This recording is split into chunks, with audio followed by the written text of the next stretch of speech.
Hi, you're watching Geeks Assembled. Go. Hello and welcome to Geeks Assembled. And today we're going to be reviewing the latest edition in the Disney Pixar range, Soul, which was released in December on Disney Plus.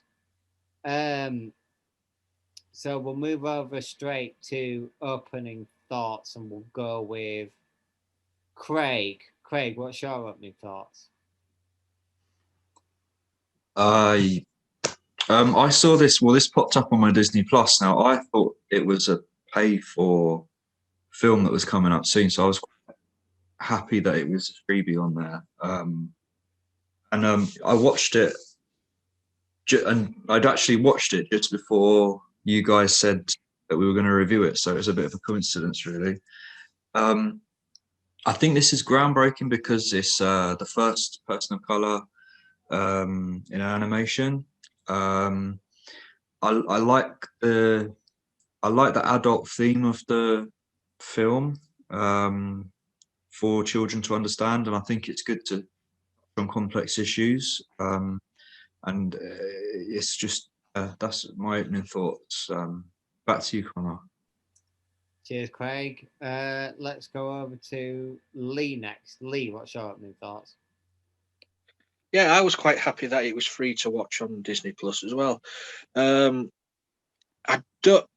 There is a question about this though. Is they've made this? I don't know how many millions this cost to make, but they're not going to make any money back on this, are they? I actually think they will because the subscriber count on Disney Plus now is, I believe, the best of any streaming service. Oh, well, and they will get a portion of that, and also the people that watch it. But yeah, because you think they've put all this time and effort and money into making something, and then they'll put it up on a streaming thing for free, I believe it will also come out on Blu-ray and DVD. Yeah, so they'll recoup some money on that as well, I suppose. Yeah, back to the movie. Yeah, it's different. It is different. It's Jamie Foxx who voices them. Yeah, Jamie Foxx. Yeah, I love Jamie Foxx. And the way it's got a message, it has got a message, and about heaven, where the great beyond, as they called it in this, and it had all the classic images of going to heaven. The moving staircase, escalator going up into the light, the light in the sky, and all that was quite good. But then they sort of did what do they call them? The Jerrys. All the Jerrys who will like coordinate all the personalities of these souls, as you call it. Really well done. And, putting all these little, this hall of the memories, and you go there, and you've got to earn so many stars or whatever on to get the soul to go to Earth, which is quaint idea. But for me, it really picked up for me when the two souls went back to Earth, but in two different bodies, shall we say. That's when I thought, no, it's getting a bit funny here. I was enjoying it a little bit more. So yeah, it's a fun movie with a sort of a serious message, but it's so adults know what it's about, and young kids can watch it and learn about death, really, and birth. But yeah. So, but that's my opening thoughts anyway. We'll go to favourite moments later on. Thank you, Lee. Susan, what's your opening thoughts? All right. Well, the cast was amazing. It had Jamie Foxx, Tina Fey, Graham Norton, Rachel House, Alice Braga, Richard Ayoade, Felicia Rashad, Angela Bassett was in it, Margot Hall, David Diggs, Wes Studi was in it, who's great, and Fortune Feimster as another Jerry, and I just, it was so cool. The music was amazing. Apparently, John Baptiste from the Late Show with Stephen Colbert. He's his show band. He's the leader of the show band for the he did all the jazz piano. He did all the piano. He's just a phenomenal pianist, and so and he's got that soul, and it's not only about the death and birth and life and what inhabits this physical, but it's also about like what inhabits music, what inhabits you when you're in the zone. I love that bit. I loved the whole idea that your soul comes alive in the zone in a different world. I mean, that's just, that's so dynamic and so different. I mean, what a cool thought. It's not like Captain Jack Sparrow in the world beyond with the same ship and the same face and everything. It's that you just become a totally separate individual. Wow. Anyway, I really like this movie, and I really like John Baptiste. I watch him. I watch Stephen Colbert every single night. I know that because it has Graham Norton, this has got sort of a talk show solidity to it. But yeah, basically it's brilliant. And Richard Ayoade, he's in The Mandalorian, for crying out loud. He was the voice of in this series, he was the voice of the frog lady. And, you just gotta love him. He's amazing. And if you don't love him, you should probably turn your life back off and on again. Anyway, I just, I think that the whole thing was quite lovely. And good choice. Over to you, Connor. Thank you, Susan. Yeah, actually, ironically, I just saw Richard Ayoade on Catchphrase about an hour or two ago. So, yeah, he's everywhere at the moment. Yeah, I got to say, I'm shocked that they got people like Graham Norton to do this. He was actually my favourite part of it as well, I must admit, is Moonwind. Yeah, I've got to agree with Craig. I thought, like, Pixar never do bad films. I'd never accuse, they're not my sort of films, but I wouldn't call Pixar, apart from maybe Toy Story, Inside Out, and Up, films that I really kind of am religiously watching. But they know how to write a film with a message. And I love the adultness of this one. Because I don't think any Pixar film before has, they've delved into adult themes, particularly Up is one that springs to mind. But this really kind of entrenches itself in adult themes, and it's almost stuff that you don't. I mean, I watch a few movie shows on YouTube that stream live every day, and there were people writing in saying, "I don't want to show my kids this because it's kind of that topical, and it's stuff that might not be the best to tell certain kids of certain ages, I think, until they're much older." I mean, it depends on each individual parent, I guess. But yeah, this is so well done. Jamie Foxx is an extremely great actor, but I think he really kind of gives a voice, an empathetic. You kind of get the main character's journey. Who I can't remember his name now, because I was just so engrossed in the story. He wants to be a famous musician, and then kind of at the point of him getting his big break, or what he suspects will be his big break, performing in a band in a club, he falls down what I imagine is like a manhole, and dies, and goes to the great beyond. And all along the way, he's resisting it. Then he meets this 22, played by Tina Fey. And I think he's kind of his whole perspective shifts gradually. And I must agree with Lee. I think the point it picks up is where they go back to Earth and the switch bodies, because then you can kind of, it's two different people with two different ideas living in different bodies, and it's there that they kind of realize that they need to change the way of thinking. So 22 starts to realize that there is actually some benefit to kind of living, which is what she's been running away from.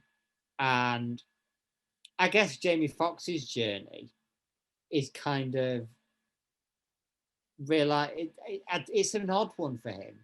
I guess it's to realize to become a bit more selfless, because I think you could almost accuse Jamie Foxx's character of being a bit selfish at times, wanting to.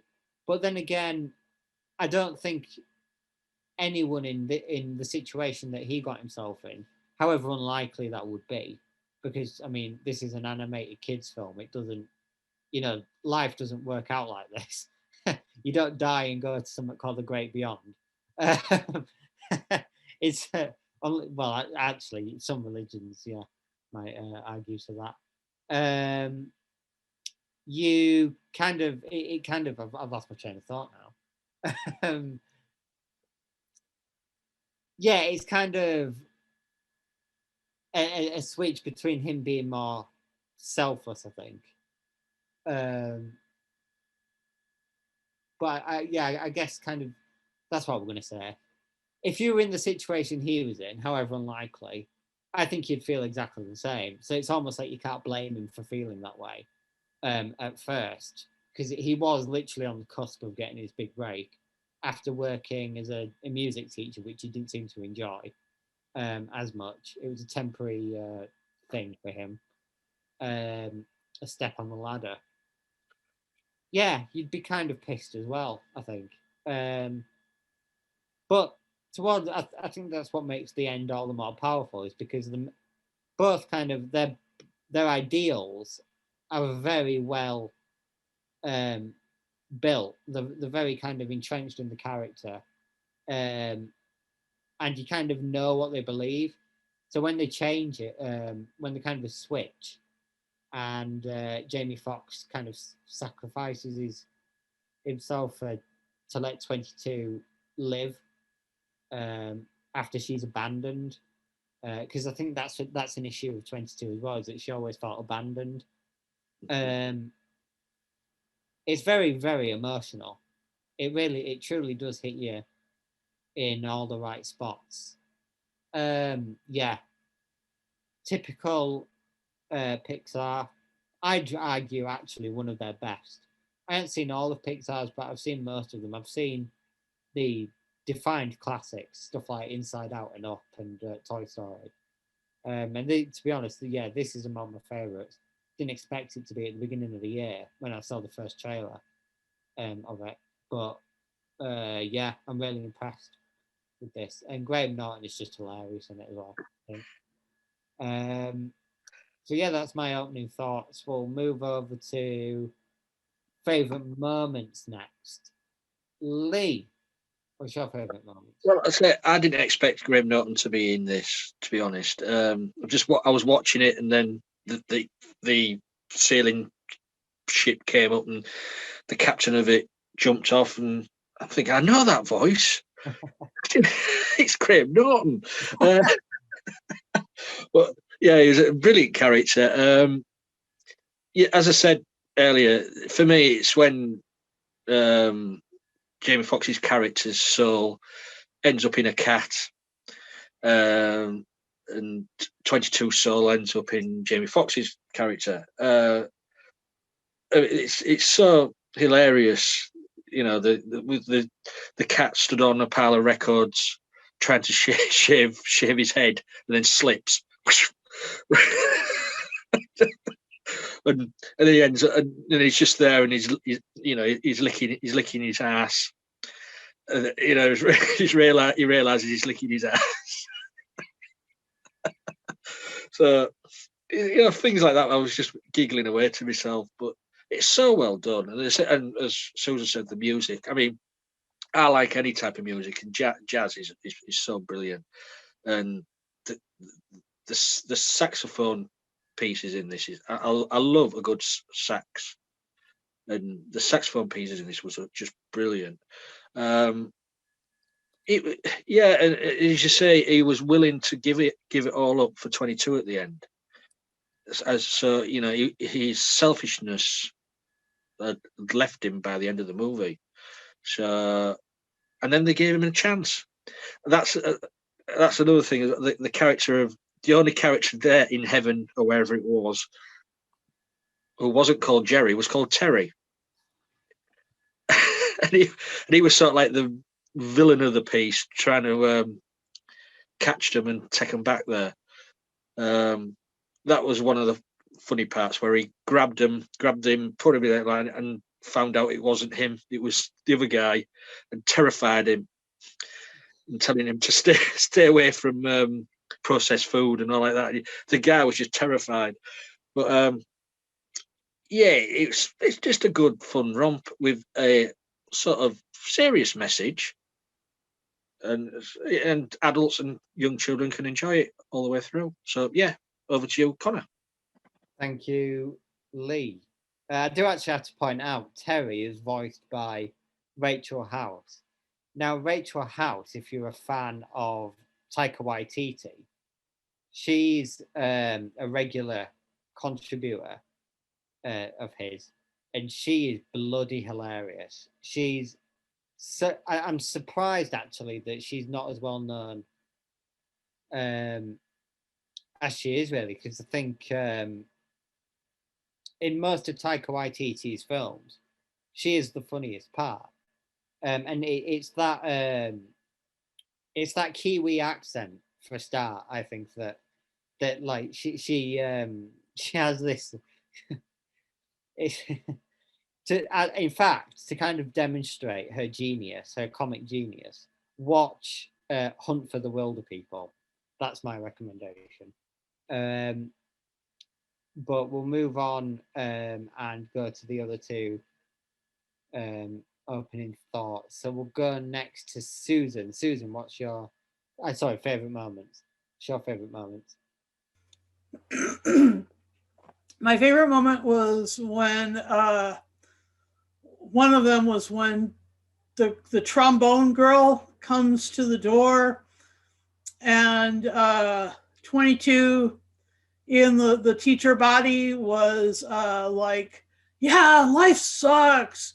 Yeah, things are really bad. And then she's like, yeah, but I can play you this. And then 22 is like, her eyes were lighting up, and the kid suddenly like re-engaged in the process of music. I mean, like that was beautiful. And also the character arc of Joe's character arc, where he starts off rather closed off and definitely single-minded and not engaging in anything else around. Closed off is a really good way of putting that. And then he opens up and he opens up and he opens up through all of these experiences, and how how he sneaks out of the escalator to heaven. I thought that was fun, and how he and then how he rescues 22 when she becomes a lost soul, and I loved that wizard, Moonwind. Uh, that that was a great character because all he was doing was spinning what they call in the United States flying sign, which is it's actually from like that whole process started with a bunch of panhandlers who are asking for money, and became an advertising tool. And so yeah, like this Moonwind is just flying sign, and he's flying sign as an advertising tool, but he's in the zone and he's doing this dance. And I've seen people like that in California, and I've seen people like that in New York City. And the only, I mean, it's a little too intemperate to do it here in Boston. But back when I was a poor person, I flew sign in Portland, and some of it was like this, and some of it was like, spinning it around and stuff. And you're just trying to get people's attention to what you're trying to say. And I was no good, but there are people who are really, really talented at it. So yeah, so it became a tool of advertising. And yeah, and that zone, I'm really into that idea that when you're in a zone, you're in a soul space that isn't quite on earth, and it isn't quite in heaven. It's just kind of in the middle somewhere. It's fun. It's really like bright. It's got great colors. And let's see, what was another one of my favorite moments? Well, I guess that's enough favorite moments because I had a lot of them. And and all the jazz, all the John Baptiste. I mean, the score was actually written by Trent Reznor of what is it, Smashing Pumpkins, right? Yeah, Trent Reznor's 9 Inch Nails. 9 Inch Nails. Yeah, I knew it was either Smashing Pumpkins or 9 Inch Nails. Anyway, Trent Reznor wrote most of the soundtrack, and but the actual production of the jazz arrangements were done by that other guy from that one TV show that I watch every dang day. And so yeah, it was great to hear his stylings on a motion picture. I mean, he's been everywhere now. He's been on adverts, and he's been on Soul, and he's always on my telly. I'm really a big fan of John Baptiste. I'm starting to really think that he's like, and he just came out with a couple songs that are beautiful. I'll have to share them with you in the chat later on, fellas. But yeah, those are all my favorite moments. Back over to you, Connor. Thank you, Susan.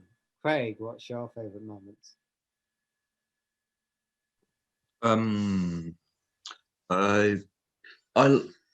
like it. Reminded me of I don't know if any of you guys have played Super Paper Mario, but during the game when he goes from 2D to 3D, you'll become. And also when Mario was battling the bosses, they were almost in this void out of to reality section. So that is kind of reminded me of that a little bit. I love Richard Adiedo. I can't pronounce his name, but please make him Doctor Who. Please. That is my calling out to the BBC bigwigs now. We need Richard Adiedo as Doctor Who.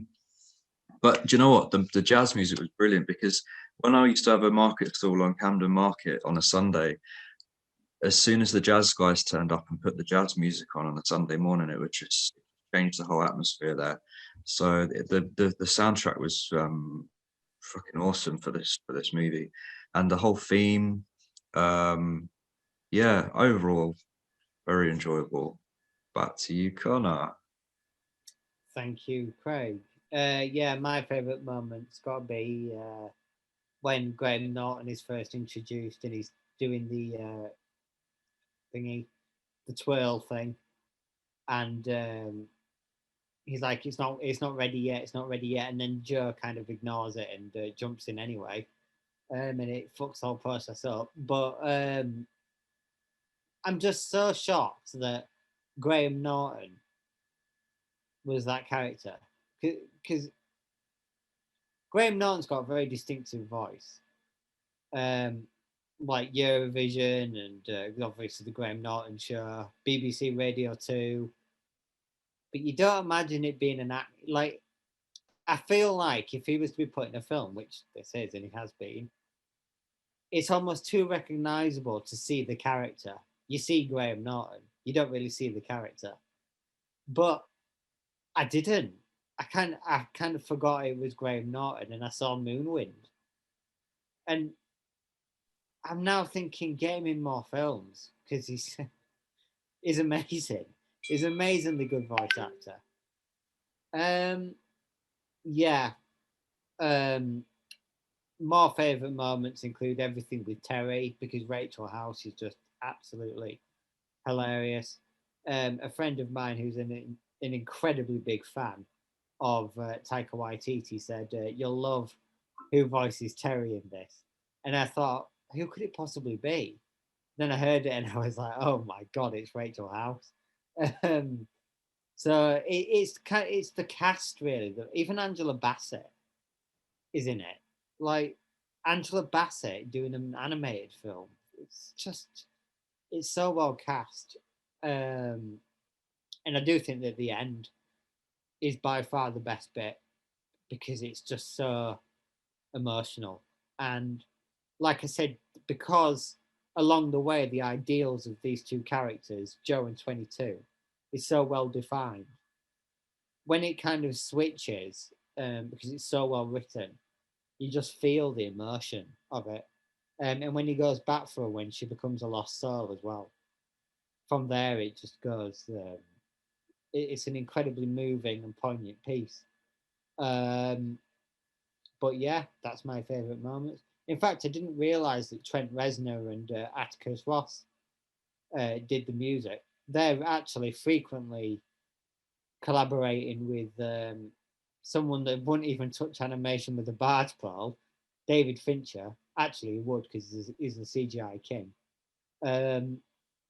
So to see them doing animated films is a bit strange, but yeah, I thought the music as well, for a film that is about music, for a large degree, was exceptional, absolutely, as well, and the jazz music as well. I'm not a huge jazz fan, but I think Joe, being a jazz musician, kind of suited the tone of it a bit more than being like a rapper or I don't know, a rock star or something like that.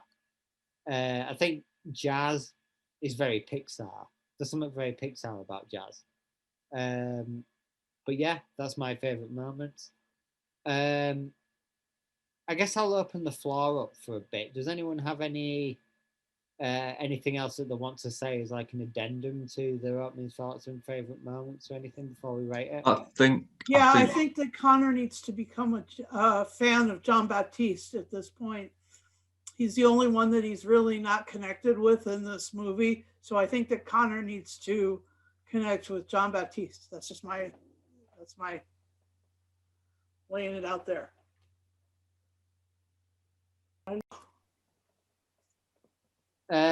Yeah, so I have heard of John Baptiste because watching Stephen Colbert interviews, I have seen him. I'm aware of who he is, but I haven't heard any of his music outside of the little jingles he does for Stephen. That sounds dirty. Stephen Colbert. So yeah, I'll have to give his music a listen. Actually, I think you were going to say something, weren't you, Craig? You need to be baptized, Connor. We did about 2 minutes ago already laugh at that joke. Is this Yeah, Graham Norton for me. I think his best role is as Father Faggoty and Father. That's that scene where they're all in the caravan. That's brilliant. Yeah, Graham Norton. That's what I say. yeah. Yeah, I think he's actually undoubtedly the best talk show host in the world. I won't go that far. Because, and here's the reason why. He's been renowned as the one that gets celebrities talking about stuff that they don't really want to talk about. And it's because that he intoxicates the shit out of them. Go on. They're actually all drunk before, or most of them, the majority of them are drunk before they go on the show. So, Well, He does this thing where he'll talk to them and he'll lull them into like a false sense of security, and then he'll go for the jugular, and then they're like, "Oh shit, that just happened." He's very clever. he is. Yeah, maybe this is how we got the parts then. Maybe Jamie Foxx was on the show and said, "Oh, I've got a part for you." I would like to know how he got the part actually, because he's not. I don't think he'd be many people's first choice, as famous as he is. But yeah, anyone else got anything you want to add? No.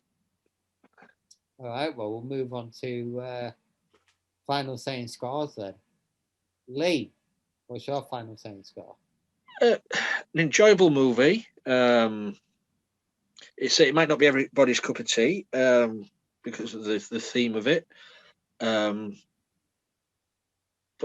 I can't really fault it. And if I can't fault anything, it gets a 10. Wow. 10 from Lee. Susan, what's your final saying score? Well, I will. I'll give this 9 jazz pianos out of 10.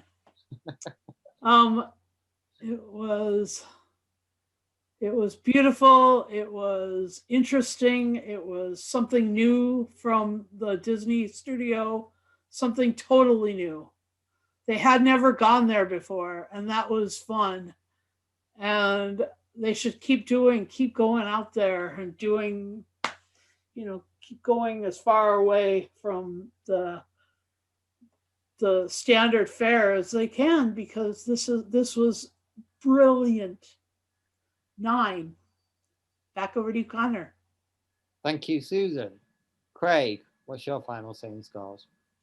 I'll give it a 9 out of 10 because it's one of those. It's like Mulan, isn't it? So it's like a groundbreaking piece of animation. So, and it's right for this time as well. So that's my overall rating. Thank you, Craig. I'll give it an 8.5 out of 10. It's up there among the great Pixar films. Not quite Toy Story level, because Toy Story is unbeatable. But yeah, 8.5 out of 10 for me. So that's our review of the latest Disney Plus movie, Soul, starring Jamie Foxx, Angela Bassett, Rachel House, Graham Norton. Yeah, so we'll see you next time. Make sure to like, subscribe, hit the bell for notifications whenever we upload. Make sure to comment, because we don't get any comments, and that's how we communicate with our 3 fans. 2 fans, 3 fans, give or take. It's just us. It's just us. We'll talk to ourselves. And the cat. Yeah, and the cat. And my mum. Yeah. Message Lee if you want to join in at any point. We'd love to have you on. Yeah, so thanks for watching, and we'll see you next time. Jazz hands.